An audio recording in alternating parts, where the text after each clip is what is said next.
Hey, what's up, everyone? So tonight I want to talk to you about posture versus movement and what that looks like. It's really common to a lot of times be talking about the posture as far as how we sit, maybe how we stand, just in general our alignment. But there's difference of posture versus movement and actually what's good for us. And sometimes it can be a little bit complicated because we're looking at it from different angles. Sometimes we're trying to do it because we have an injury, maybe we have pain that we're trying to avoid. Sometimes it's just for general health and wellness as far as our overall function of the body and how things line up to prevent muscle tightness. And other times it's looking at it from a standpoint of, we don't want to be in that pain, and we want to keep just in general the good flow of nutrients throughout our body, because that's when we're in a constricted posture, things get compressed. But when we think about movement in general, when there's limited movement, it's because something's tight and something's not moving.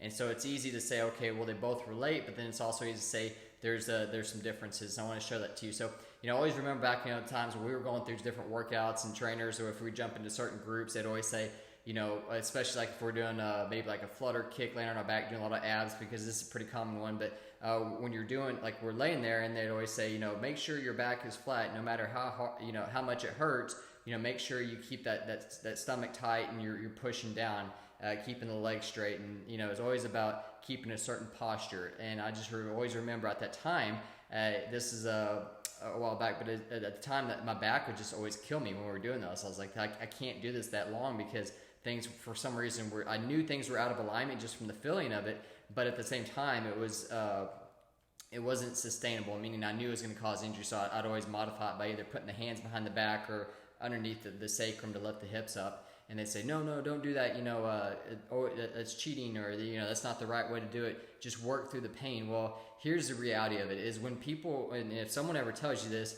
I always, put up a red flag. But you've got to listen to your own body, because here's the thing is, if you constantly force yourself to do something and get yourself in a certain posture, here you're either, and it hurts, you're compensating somewhere else, and you can either lead to injury, and it could be something serious. It could be back, which over time someone may have to end up having a back surgery.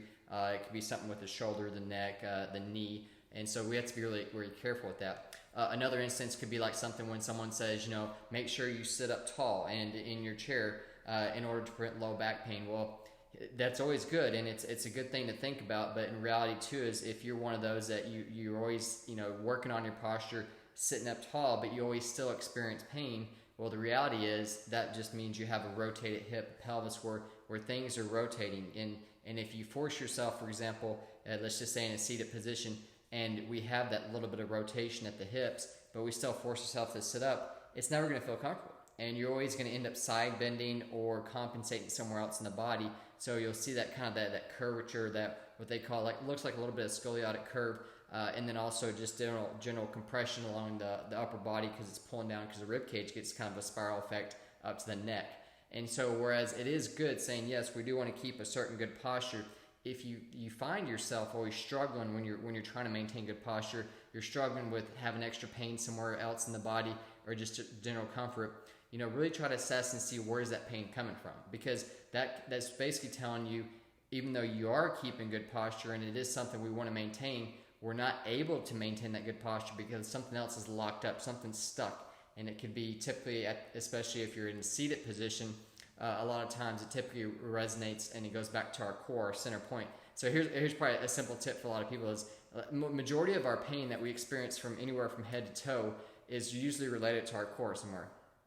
It could be internally within the gut. It could be externally within the pelvis. And so within that central area, that central component, a lot of times things get misaligned and or rotated because of either our nervous system, our hand dominance, just general patterns that we go through. So if we can basically backtrack and say, I'm always trying to maintain that good posture, but it still hurts, something's uncomfortable, I just, things aren't right.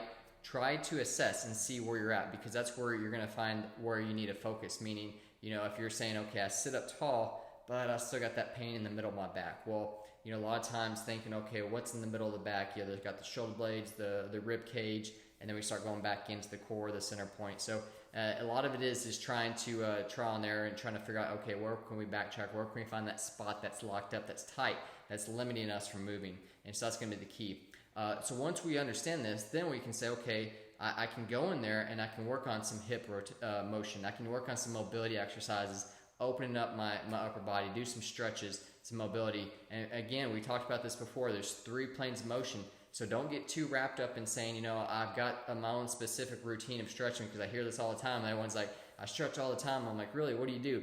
And they'll name off maybe 2 or 3 stretches. And we realize like there's how many hundreds of bones throughout the body, joints. And so we basically, in the muscles, everything, there's so many things that, you know, have to be addressed. But at the end of the day, there's 3 main motion patterns that we go through.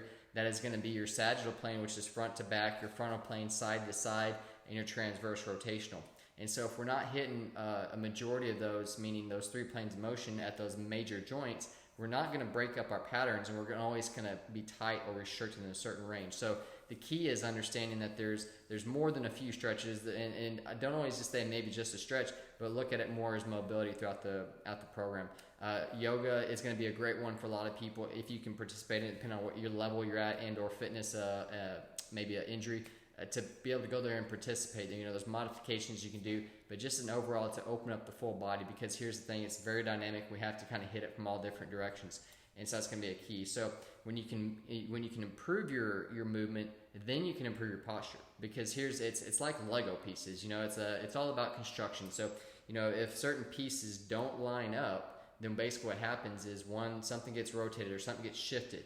And wherever that shift is, that's where the tension, the pressure is going to be. So it can be very, you know, go back to think about, you know, very simplistic as far as the structural, the alignment, and how everything comes together. So, you know, our bones just kind of like stack on top of each other going up. And we have to also think about, again, you know, when we have different tightness because of different muscle groups that get tight, they're also compressing and stuff too.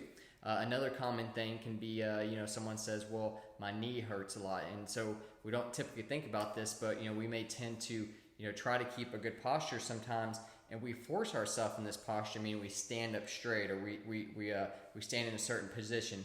And the reality is, you know, we think we're doing a great job, meaning we're focusing on our posture, but at the end of the day, it's, you know, if our joints aren't lined, the bones aren't lined up because the joints are tight, then what that means is we're adding extra compression to that area. So it really is kind of saying, backtracking to say, you know, before I can maintain that good posture and really get the best out of what posture is, I've got to have good alignment, and I've got to have good mobility in my joints and good movement. Because if I don't, what you're going to do is end up forcing yourself into a posture. It's going to be uncomfortable. Thus, you're going to have extra pain. You increase the intensity of the signals from the nervous system. Tension adds up into the muscles.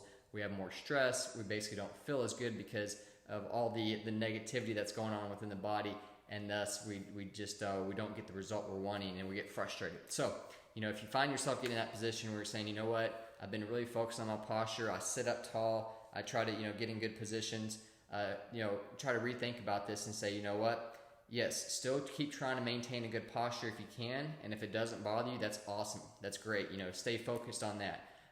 But if it is something where you feel like it's really bothering you, it's causing more pain, discomfort, and your body's just not functioning like it should, that's just telling you, hey, there's something going wrong, whether it's within that local area, or if you're having a hard time defining the point, the location, then say, backtrack to the core. Always go back to the core. That's where it's at. You know, again, it's either within the gut or internally or externally. It could be within the physical features of our hips, and or the major muscle groups around there, which could be your glutes, the piriformis, your hamstrings, your quads, all the major muscle groups that have that force on that area, and that's where we want to focus on. So posture versus movement, it's very important. They're both very important. It's just knowing what phase you're in, and you'll know by your body's talking to you. It's going to tell you. It's going to say, hey, you know, this doesn't feel good, or hey, you're doing a great job. Listen to your body. Your body's basically always trying to send signals to you, whether it's through symptoms or through the way you feel. And that's how we express any kind of a sensation, is through any kind of feeling, whether it's through pain. Maybe you feel good with certain postures, and that's awesome, because again, if we do maintain from a positive standpoint a good posture, and we always able to keep that position without the pain, then that's saying, hey, things are lined up, you're doing an awesome job. So look at it from both spectrums, and just have an open mind to saying, you know, which one am I at? Am I able to maintain good posture without the pain? Then yes, I'm doing it. I'm where I need to be. If I have pain with this posture, then that's telling me something's restricted, and I need to focus more on my mobility exercises and really define the point that's causing the pain. You'll have a great